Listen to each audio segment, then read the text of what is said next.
Do you ever get in the mood where you want to travel hundreds of miles away from home into the middle of the woods even though you have no experience nor the means to do so? Well, me too, and it turns out that they have a name for that: backpacking. It's to travel or hike carrying one's belongings in, well, a backpack. Simple enough. So without any real experience, I picked an innocent Friday on the 13th of October, spent way too much money on gear, packed it up, and headed out.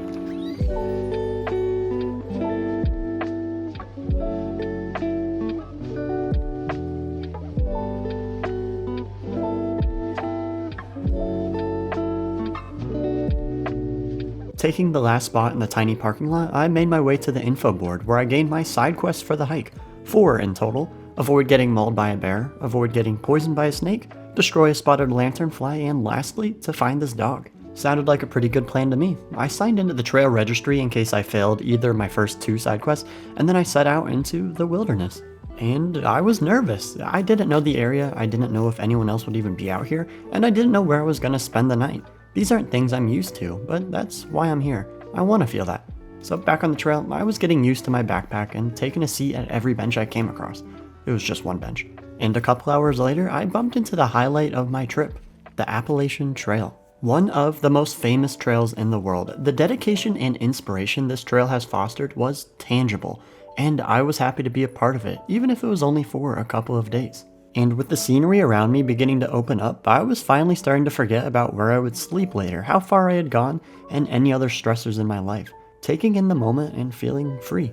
Oh, and this is Subscribe the Squirrel. Subscribe's just his name, definitely not a call to action or anything, and he's actually the first form of life that I've seen so far. 10 out of 10 would watch Eat a Nut again. Soon after, I did start running into people though. It turns out that the section that I'm on now connects to a park area, and is popular for day hikes. At first, I didn't really want to come across other people, but it was actually pretty nice to still feel connected this way. I should also note that I'm 1 water bottle down. Although I do still have 2 others, I've yet to see any water, which is a bit worrying, but what can you do? And speaking of water bottles, you might be wondering what else did I pack? Well, in short, the answer is way too much, like twice as much as I needed. But here are the basics. I'll go over it all at the end in more detail, so stick around if you're curious. For now, I'll pause to give you a quick idea. Okay, well that's the gist of it. My base weight clocked in at around 14 pounds, which I'm happy with, but in reality I nearly doubled that weight with my copious amounts of packed food and clothes. I think that's pretty normal for beginners to do, and although the extra weight stunk, it still helps get an idea of what you really need without risking any safety. So that's my excuse, and I think I deserve a free pass there. Back on the trail, other than occasionally stopping to take in the view, I was mostly crushing miles and making sure I didn't get lost. Thankfully though, the trail was extremely well maintained and had clear signs to follow at tricky intersections. The arrows, along with the white dashes painted along the trail, became second nature. They were great, except for the time that they tried to lure me into a cave, as if I didn't just see the bear box a few minutes back. Do they really think that I'll believe in a few white dashes and go into this trap? Well, I mean, there was an arrow, so I kinda had to. It worked out just fine. But if I wasn't already bear aware, now I'm seeing that there is a Bigfoot wandering these parts too. Wonderful. What next? Unicorns? Not really. I'm just trying to transition to the fact that there were ponies everywhere. Apparently they roam free year-round, grazing on the land to help it from overgrowing, which is really neat. While watching them munch on the grass, I figured it was time for me to eat too. My first backpacking meal. After all, I packed enough food to feed a family, so what would I pick? Well, it was a Subway sub that I packed on the drive over. Yeah, I've got a bear can packed to the rim, and I didn't even touch it. I can't help but feel that this is some sort of backpacking sin. Anyways, I ate on the move, and as I finished up my sub, I was greeted with a pleasant surprise. My first water source. I was relieved and thrilled to fill back up to full. And something about drinking natural water feels really cool. But I didn't waste much time because I still had nowhere to sleep, and the sun was actually setting really fast. So I continued to hike further down the trail and picked the first suitable spot that I found, and got to work clearing some space and setting up my home for the night. Did I wait a bit too long before finding a campsite? Maybe, but it worked out and I was ready to see whether or not my sleeping quilt was as warm as it said, or if I would freeze. Either way, my day was over. I ended up hiking 11.5 miles and I was ready for sleep. Although the night was rainy and loud, I was surprisingly cozy. And you would think that I might be scared being alone in the middle of the woods at night, but actually, yeah, I was. When morning came, I retrieved my food can that I shoved under a rock last night, away from my tent somewhere. Then I dug around in it looking for some breakfast, which ended up being a banana and a food bar, and said my farewells to my campsite to continue the hike. It also turns out that there was a shelter like 2 minutes further down the trail that I could have used, but hey, the more you know. This morning, although wet, was amazing. The rain was soft and refreshing, the temperature just right, and the sun shining through the trees was stunning. The ponies were back as well, frolicking in the fields, plus a new friend, the cow. Who doesn't love cows? They're great. Time flew by. So much, in fact, I passed right by my turn I was supposed to take to stay on my hike. See, I planned to verge off of the Appalachian Trail for an extra 8-mile section, but my brain was just so used to the white dashes that I forgot. This meant that my 3-day backpacking trip just became a 2-day.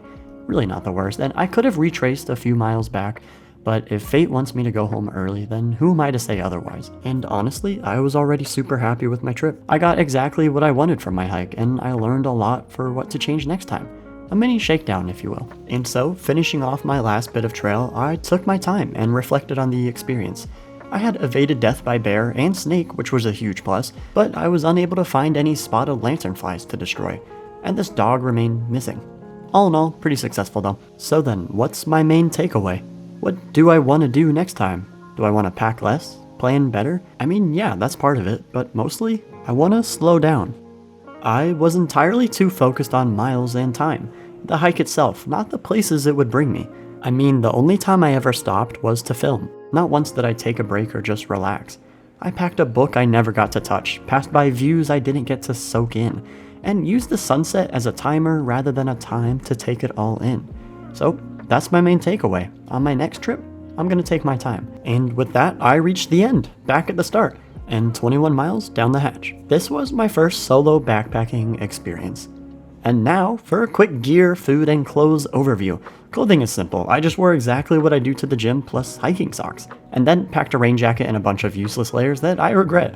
Food? Well, this is just embarrassing. I packed a lot of junk in here, such as oatmeal, pudding, bananas, food bars, tortilla wraps, cheese, beef jerky, Sour Patch Kids, and so on. To show you just how much I overpacked, this is what I brought, and this is what I actually ate. Plus Subway, of course. And now for everyone's favorite, gear. And yeah, I realize I zoomed in too much, but I'm not refilming, so here it is. Firstly, I've got a little bag that fits smaller items such as my portable charger, headlamp, Swiss Army knife, random string, my groundhog tent stakes, a lighter, and a bug net. I've also got a dry bag for clothes, a small towel, my all-important tent, my heavy-duty and awkward bear box that holds a couple of food containers, one that still has protein powder ready to be used, an air tag, bag with a spoon, soap, toothpaste, and also where I would have put my toothbrush.